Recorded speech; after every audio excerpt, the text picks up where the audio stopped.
एक ऐसी किताब जिसमें दुनिया का हर काला इल्म है। कहते हैं कि वो किताब इंसानों के लिए नहीं लिखी गई थी। इस किताब का नाम है गायत अल हकीम और यूरोप में इसे पिकाट्रिक्स के नाम से पुकारा जाता है।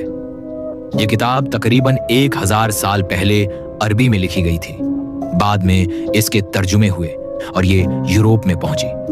वहां पे ये काले जादू नजूम की सबसे ताकतवर किताब मानी जाती है। ये कोई आम किताब नहीं है। इस किताब में कुल 4 हिस्से हैं। 4 हिस्से मतलब 4 बड़े खजाने।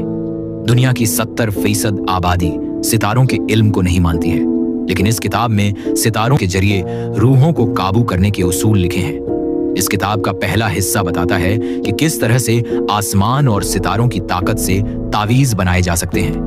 दूसरा हिस्सा सैयारों की हरकत और जमीन पर उनके असरात के खुफी राज के बारे में है। तीसरे हिस्से में हर सैयारा, हर शक्ल और हर रंग से जुड़ी हुई रूहों और शयातीन को बुलाने के खतरनाक तरीके लिखे गए हैं। जबकि चौथे हिस्से में ऐसी रूहें, खुशबुएं और अशिया जिनसे जादू को जिंदा किया जा सकता है, उसके बारे में लिखा गया है।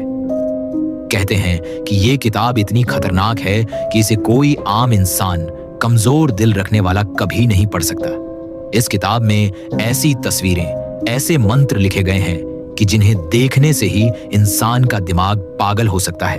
अगर आपको